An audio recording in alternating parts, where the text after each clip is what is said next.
السلام علیکم پیارے ناظرین، انکاری حنیف ملتانی صاحب کے ایک نئے بیان کے ساتھ اگین آپ کو اس چینل پر ویلکم کہتے ہیں۔ آج کے اس بیان کا موضوع ہے عالمگیر بادشاہ کا استاد، اس کا جنازہ۔ بہت ہی پیارا قاری صاحب کا یہ بیان ہے، آپ سے گزارش ہے ضرور قاری صاحب کے اس بیان کو آخر تک سنتے رہیے، جزاک اللہ۔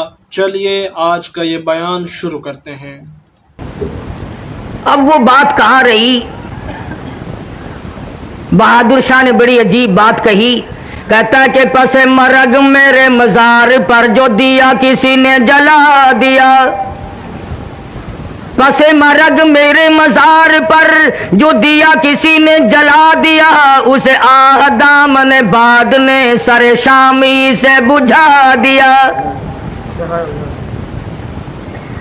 حالات بالکل دگرگوں ہیں،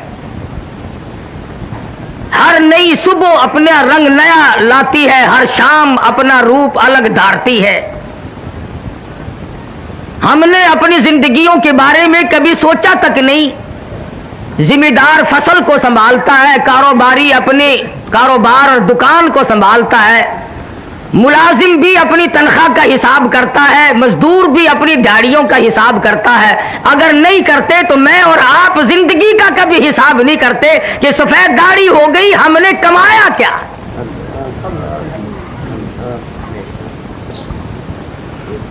اتنی راتیں بیت چکی، اتنے دن بیت چکے، یہ عمر کا اتنا معقول حصہ گزار چکا ہوں، میں نے کمایا کیا ہے؟ حضرت سری رحمت اللہ علیہ فرماتے ہیں کہ میں نے ایک بزرگ کو دیکھا، وہ خشک ستو پھانک کر اوپر سے پانی پی لیا۔ تو میں نے عرض کیا حضرت جی پانی میں گھول کر کے بھی نہیں پیا؟ تو فرمانے لگے بیٹا میرا یہ عمل 40 سال سے جاری ہے، 40 سال گزر گئے خشک ستو پھانک کر پانی پی لیتا ہوں۔ تو پوچھا حضرت کیوں؟ فرمایا میں نے روٹی کھانے میں، چبا کر کھانے میں اور ستو پھانکنے میں حساب کیا، جتنی دیر میں آدمی روٹی چبا کر کھاتا ہے، مزے لے لے کر کے کھاتا ہے، اتنی دیر میں آدمی 170 مرتبہ سبحان اللہ سبحان اللہ سبحان اللہ کہہ سکتا ہے، اور پیٹ بھرنے کے لیے اتنا بڑا خسارہ کون اٹھائے؟ اللہ۔ یہ تھے وہ لوگ جو اپنی زندگی کا حساب کرتے تھے۔ شاہجہاں پور میں ایک بزرگ تھے جنہوں نے ساری عمر ایک چھوٹے سے کھٹولے پہ سو کے گزار دی۔ مریدین نے کہا حضرت بڑی چارپائی لا دیں، اس پہ پیر پھیلا کے سویا کرو، تو رو دیا اور فرمانے لگے ارے باولو یہ دنیا پیر پھیلانے کی جگہ کہاں ہے؟ اگر نجات ہو گئی تو جنت میں پیر پھیلاؤں گا۔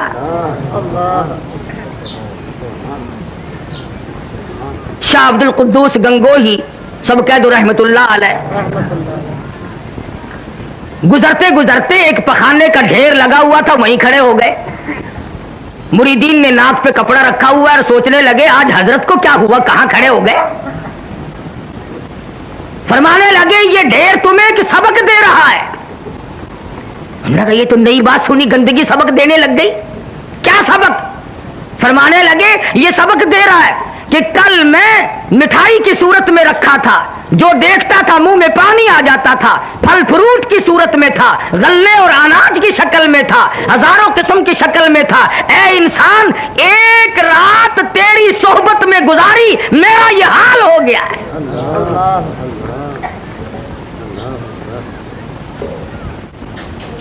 یہ تھے وہ لوگ جو اپنی زندگیوں کا حساب کیا کرتے تھے، اور ہم نے آج تک شکر ادا نہیں کیا کہ اللہ تعالیٰ کا ہم پر کتنا بڑا کرم ہوا کہ اس نے ہمیں انسان بنایا۔ کیونکہ دوستو اللہ میاں اس پہ قادر تھا کہ نہیں ہمیں گدھے بنا دیتا ہے؟ یہ ساری ریڑیاں ہم کو گھسیٹنی پڑتی اور ڈنڈے کھاتے وہ الگ۔ کتا بنا دیتا تو ہم اس کا کیا بگاڑ لیتے، خنزیر بنا دیتا تو ہم اس کا کیا بگاڑ لیتے۔ اس نے انسان بنایا، اور پھر اس سے بڑا کرم یہ کیا کہ ہم کو مسلمان بنایا۔ اگر ہم سکھ کے گھر میں پیدا ہو جاتے تو نہ کلمہ ملتا، نہ ایمان ملتا، نہ قرآن ملتا، نہ محمد مصطفیٰ صلی اللہ علیہ وسلم ملتے۔ چوڑے چماروں کے گھر میں پیدا کر دیتا، یہودیوں عیسائیوں کے گھر میں پیدا کر دیتا تو ہم لوگ مسلمان نہیں بن سکتے تھے، کافر بن کے مرتے۔ اور اس سے بڑا کرم یہ فرمایا کہ اس نے ہمیں مدنی کریم صلی اللہ علیہ وسلم کا امتی بنایا۔ اگر وہ چاہتا تو نوح علیہ السلام کا امتی بنا دیتا، موسیٰ علیہ السلام کا امتی بنا دیتا، اور کسی پیغمبر کا امتی بنا سکتا تھا۔ حضرت شاہ ولی اللہ محدث دہلوی سب قید رحمت اللہ علیہ فضائل امت محمدیہ صلی اللہ علیہ وسلم پر لکھتے ہیں کہ دیکھو حضور اکرم صلی اللہ علیہ وسلم کی شان سب سے بڑی، عظمت سب سے اونچی، ایک خدا کی خدائی کے بعد ساری کائنات میں سب سے افضل ترین حضرت محمد کریم صلی اللہ علیہ وسلم کی ذات ہے۔ مرتبہ اتنا بڑا، اور لائے ہیں 1,24,000 انبیاء کرام کے بعد، سب سے اخیر میں لائے۔ تو حضرت شاہ صاحب لکھتے ہیں کہ اس میں نقطہ یہ ہے، امت کا بھلا اللہ پاک نے سوچا۔ آپ لوگوں سے پوچھتا ہوں، نوح علیہ السلام کی امت قبروں میں ہے؟ موسیٰ علیہ السلام کی امت زمین میں ہے کہ نہیں؟ داؤد علیہ السلام کی امت قبروں میں پڑی ہے کہ نہیں؟ اللہ میاں نے اس لیے حضور اکرم صلی اللہ علیہ وسلم کو اخیر میں لائے تاکہ سرکار مدینہ صلی اللہ علیہ وسلم کی امت کو قبر میں گناہگاروں کو بھی زیادہ عرصہ عذاب نہ بھگتنا پڑے۔ نعرہ تکبیر، شان رسالت۔ لاکھوں برس گزر گئے نوح علیہ السلام کی امت کو عذاب بھگتتے، فرمایا اخیر میں لاؤ تاکہ گناہگار کا بھی بھلا ہو۔ اور پھر قیامت میں جب حساب و کتاب شروع ہو تو ترتیب تو یوں ہونی چاہیے نا کہ پہلے آدم علیہ السلام کی امت کا حساب و کتاب ہو، پھر نوح علیہ السلام کا، پھر موسیٰ علیہ السلام، اس طرح سے ترتیب وار ایک ایک نبی اور ایک ایک پیغمبر کی امت کا حساب و کتاب ہونا چاہیے۔ مگر یہاں یہ ہے کہ حساب و کتاب سرکار مدینہ صلی اللہ علیہ وسلم کی امت سے شروع ہوگا، اس لیے کہ قیامت کے خوفناک منظر میں، تباہ کن گھڑیوں میں، ہوش ربو حالات میں حضور کی امت کو کھڑے ہو کر انتظار نہ کرنا پڑے۔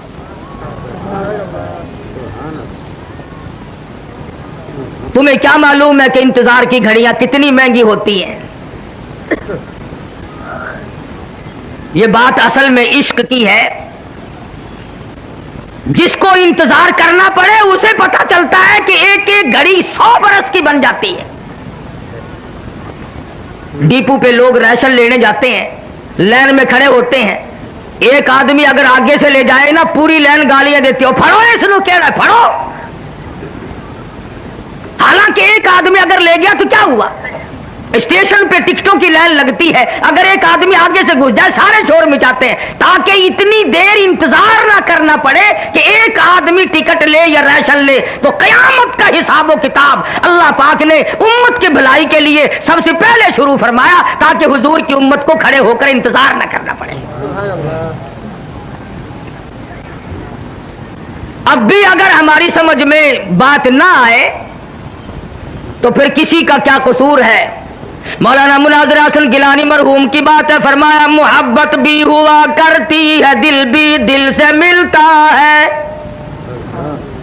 محبت بھی ہوا کرتی ہے، دل بھی دل سے ملتا ہے، یہ سب ہوتا ہے لیکن آدمی مشکل سے ملتا ہے۔ ملاتے ہو اسی کو خاک میں جو دل سے ملتا ہے، اور میری جان چاہنے والا بڑی مشکل سے ملتا ہے۔ آدمی یوں ہی پیدا نہیں ہوا کرتے۔ یہ جو دینی مدارس ہیں انہی کی برکت ہے ساری کہ آج ملک میں قوم میں علوم دین اور دین کی رمک چمک باقی ہے، ورنہ قوم نے کوئی کسر نہ رکھی قرآن کریم سے عداوت میں، بغاوت میں، نفرت میں۔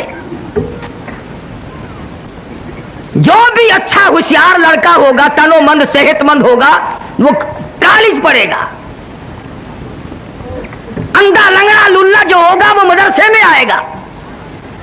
جس کی لات ماری جائے اس کا باپ مدرسے میں لے کے آتا ہے، مولوی صاحب، قاری صاحب، اس کی والدہ کو بڑا شوق ہے قرآن پڑھانے کا، 4 بچے ہیں، ہمارا ارادہ یہ ہے کہ اس کو تو قرآن کا حافظ ہی بنانا ہے۔ ارے بنانا تیری ماں کا بس ہے، اس کو تو وہ انگریز لیتا ہی نہیں۔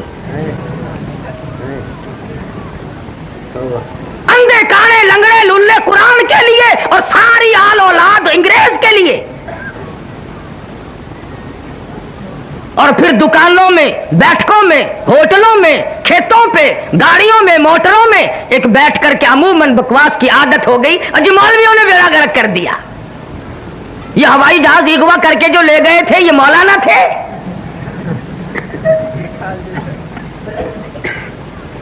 یا انہوں نے جو 54 آدمی باہر بلایا یہ کون سی جامع مسجد کے امام تھے؟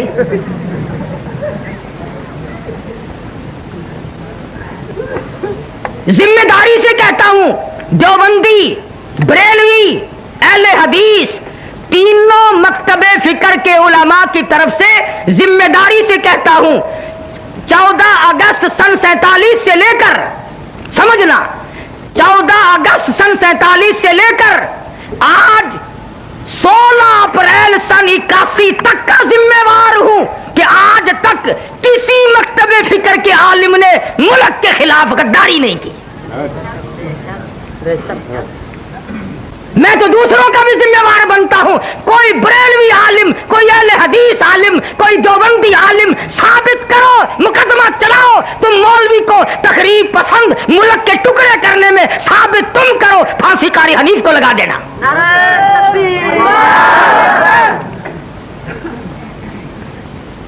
شرم کی بات ہے، قرآن کے لیے قاری حنیف جولی پھیلا کر بھیک مانگتا ہے، کالج کے لیے اربوں روپیہ گورنمنٹ دیتی ہے، اور کالج کی پیداوار وہ ہے جو ملک کو تباہ کر رہی ہے۔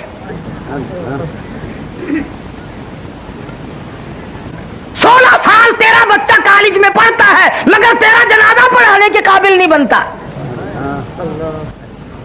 وہ تو ساڈے متھے لگے ہویا، پیدا ہویا تو بانگ آسی دیتی، تیری ماں دا نکاح آسی پایا، تیرا پیو مرے گا جنازہ آسی پڑھا، ساڈے کولوں نس کے جاوے گا کتے؟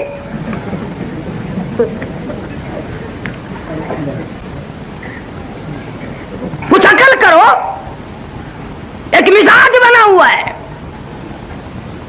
اور اگر رزلٹ دیکھو نا، مڈل کا، میٹرک کا، کالج کا، ایف اے کا، بی اے کا، ہمارے عربی مدرسوں کے مقابلے میں رزلٹ لا کے دکھاؤ۔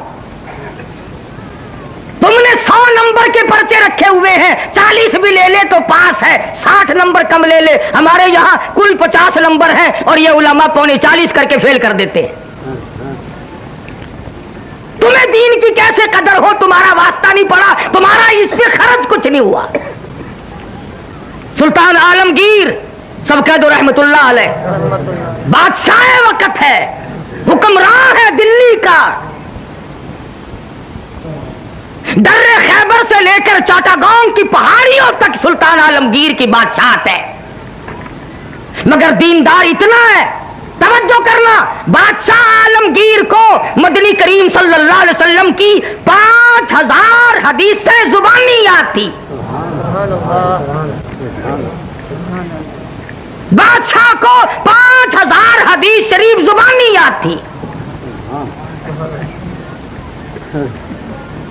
اور آج کل کی ہائی تعلیم کے بارے میں تمہیں بتاؤں، کتنے سالوں کی بات ہے، عام خاص باغ میں جلسہ ملتان میں ایک وزیر آیا، تقریر کرنے سے پہلے کہنے لگا پڑھو درود شریف لا الہ الا اللہ محمد الرسول اللہ۔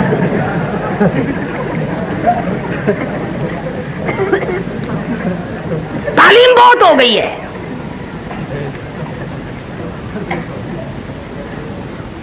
عالمگیر بادشاہ نے 40 علماء بٹھا رکھے تھے جو فتویٰ لکھتے تھے، رات کو فتوے سنا کرتا تھا اور اشکال پیدا کرتا تھا۔ ملا جیون رحمت اللہ علیہ عالمگیر کا استاد ہے، انتقال کر گیا، میں نے اور آپ نے بھی مر جانا ہے۔ فوت ہونے سے پہلے وصیت نامہ لکھ دیا، فرماتے ہیں میری نماز جنازہ وہ آدمی پڑھائے جس کی تمام عمر میں جب سے ہوش و حواس سنبھالا ہے اس کی ایک دن بھی سفر میں، حضر میں، دکھ میں، درد میں، بیماری میں کبھی بھی کسی حال میں بھی تہجد کی نماز قضا نہ ہوئی ہو۔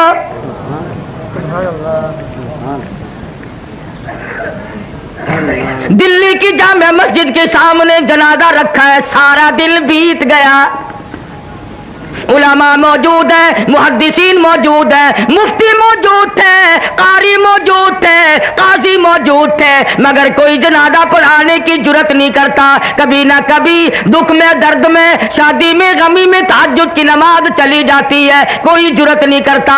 عصر کا وقت ہوا، بادشاہ عالمگیر استاد محترم کے جنازے کے قریب پہنچا اور منہ سے کپڑا اٹھا کے کہنے لگا، او اللہ والے، تجھے کیا ملا؟ دنیا سے جاتے جاتے میرا راز کھول گئے۔ میں سمجھتا ہوں، جانتا ہوں کس کے بارے میں لکھ کے گئے ہو، کسے حکم دے کے گئے ہو، مگر اے اللہ والے یہ تو بتا، میری تمنا تھی، میری آرزو تھی کہ تیرے سوا، میرے رب کے سوا کوئی نہ جانے میں کیسا ہوں۔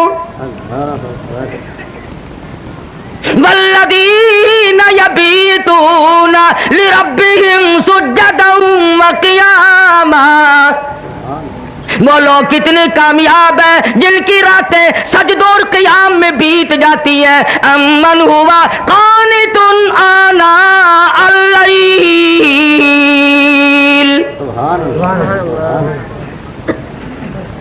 عالمگیر بادشاہ کھڑا ہو کے رو رہا ہے اور کہنے لگا، اللہ والے تجھے کیا ملا؟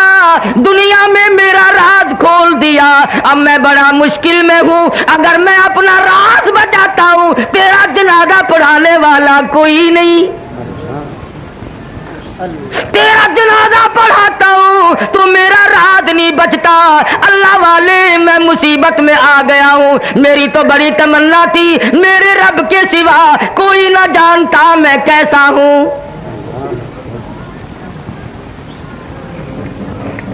اب میں اور کیا کر سکتا ہوں، میرا اللہ مالک ہے۔ کھڑے ہو کر کے فرمانے لگے، او لوگوں صفے درست کرو، میں فقیر جناب اولاد قرآن نہیں پڑھتی، ملکوں کی اولاد قرآن نہیں پڑھتی، ملکوں کی اولاد قرآن نہیں پڑھتی، خانوں کی اولاد نہیں پڑھتی، تھانے دار کی اولاد قرآن نہیں پڑھتی، اے سی کی اولاد قرآن نہیں پڑھتی، تحصیلدار کی اولاد قرآن نہیں پڑھتی،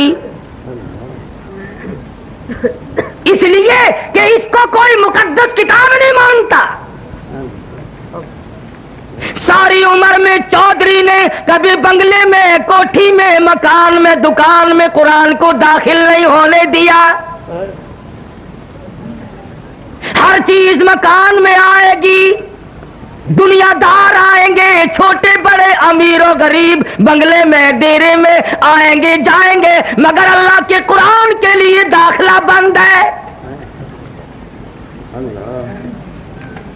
جب تک چودھری مرے گا نہیں قرآن کا داخلہ بند، جب تک شیخ مرے گا نہیں قرآن کریم کا داخلہ بند، جب تک ملک اور خان مرے گا نہیں اس وقت تک قرآن کریم کا داخلہ بند،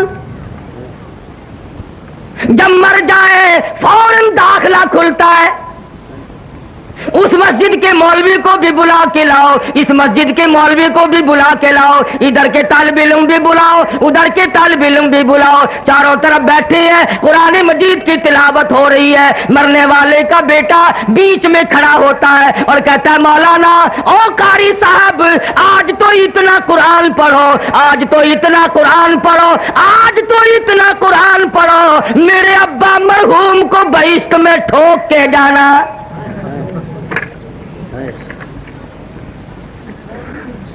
داخلہ تو ملنا نہیں، ٹھوکنا ہی پڑے گا۔